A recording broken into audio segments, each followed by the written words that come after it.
Thank you, Chairman Smith, Ranking Member Bass, and members of the committee. I want to thank you for not only the opportunity to address the situation of Meriam Ibrahim, but also for the work that this committee has done on religious liberty around the world.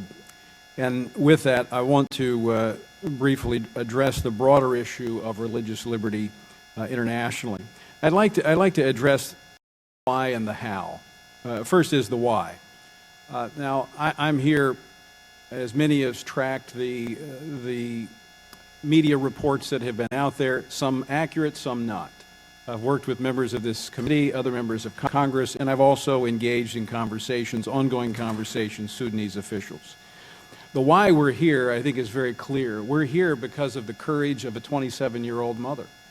A 27-year-old mother, if you'll just for a moment imagine the situation in a prison in Khartoum, which the UN says has an infant mortality rate of 1 child a day dying in that prison.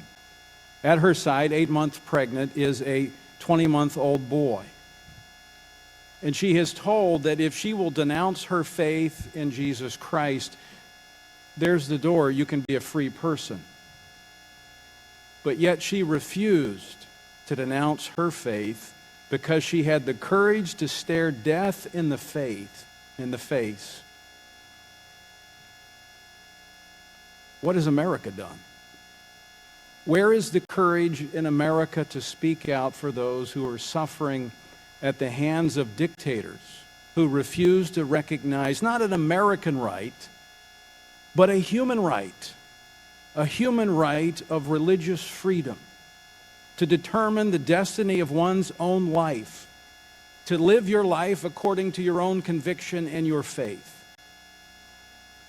Why the silence in America? Now, you might be tempted to say, well, this is just one case, why the big deal? This is not an isolated case, as Dr. Yasser said, but just in April, another individual who the attorneys have asked that the name not be used, was detained under the same charges of apostasy and facing the same possible outcome. We also have to consider Daniel, her husband, American husband that's been referenced here, a man who was bound to a wheelchair, who was powerless to do anything to secure the freedom of his wife and his children, and yet he went to the State Department waiting for them to act on behalf of his children and his wife, and there was silence until just recently. Now, while other governments have called attention to Meriam's situation, including the European Parliament, passing a resolution, and the British government's Prime Minister speaking publicly, as I said, the U.S. government has been practically mute. Even after multiple activist organizations initiated petitions with hundreds of thousands of signatures, the U.S. government's disinterest in the plight of an American and his family is simply indefensible. And of course, we do this ignoring the International Religious Freedom Act of 1998, which states that, quote, "It shall be the policy of the United States to condemn violations of religious freedom and to promote and to assist other governments in the promotion of the fundamental right to freedom of religion." The United States has clearly failed to adequately condemn this violation or to speak out clearly and with conviction and courage on behalf of Meriam. Now, religious freedom is increasingly under attack around the world today. According to Pew Research Center, as of 2012, Christians continue to be harassed in more countries than those of any other faith, Muslims not far behind. Religious freedom is a fundamental, inherent, and international human right. Now, yes, it is a core American ideal, an ideal that we should defend at home and abroad. And a warning should be sounded across America that an indifference to religious persecution abroad can only lead to greater religious intolerance here at home.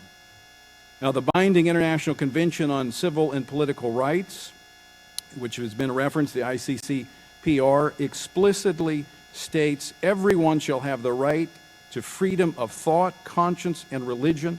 This right shall include freedom to have or to adopt a religion or a belief of his choice, and freedom, either individually or in community with others, in public or private, to manifest his religion or belief in worship, observance, practice, and teaching," end quote. And that's binding. U.S. inaction overseas is all the more troubling when U.S. citizens are involved, as has been referenced, such as Daniel Wani, Pastor Saeed Abedini, detained in Iran, and Kenneth Bae in North Korea. And I want to point out the U.S. indifference to religious hostility is not limited by political party. It was under the George W. Bush administration's allowance of blasphemy laws under the new Afghan constitution that almost led to the execution of Abdul Rahman, a Muslim convert to Christianity who only escaped with the assistance of the UN when he was offered asylum in Italy. It is difficult to look at these facts and not understand them in light of the current administration's unilateral reinterpretation of religious freedom domestically. This administration believes religious belief should be quarantined to private spaces and excluded from the public space. This truncated view of religious freedom domestically, more accurately described as the freedom of worship, is matched by the administration's failure to even address the growing threats to religious freedom internationally. Indeed, U.S. Secretary of State John Kerry only commented on Meriam Ibrahim's case after international outcry over her plight made it impossible for them to remain silent. Now, there's more reasons for we should be involved and concerned about religious freedom. There's a growing body of research that points to nations that protect religious freedom as nations have freer economic markets and therefore greater economic stability and prosperity. This religious intolerance, as evidenced in Sudan, must be condemned in its own right. Yet such intolerance is also harmful because it stifles economic growth in countries that needs economic growth greatly. In turn, the lack of economic growth fosters instability and a lack of security. There's the why. What's the how? Religious freedom should be a central priority in U.S. diplomatic and strategic engagement worldwide in order to promote freedom for its own sake as well as for reasons of global stability and security. The U.S. and this committee must seriously consider making human rights and religious freedom a central component of U.S. international aid contributions. In short, promoting religious freedom promotes societal well-being at home and abroad. We must, in this particular case, the administration should specifically work to ensure Meriam's children are immediately granted U.S. citizenship as all the proper documents have been submitted. Continue to provide Meriam and her family physical protection while they're in Sudan. Their lives are at risk. Provide Meriam and her family the proper medical care. There's reports that the child, Maya, was injured at birth. We need to make sure that they have the proper medical care. It's pressure to the Sudanese government to ensure the legal proceedings conclude quickly, as in yesterday.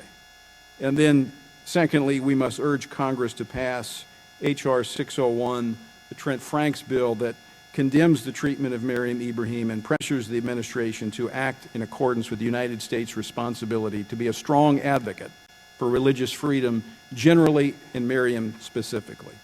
It was Meriam's courage that brought us here today. Now, it is our turn to act with courage to bring Meriam and her family to America. Thank you, Mr.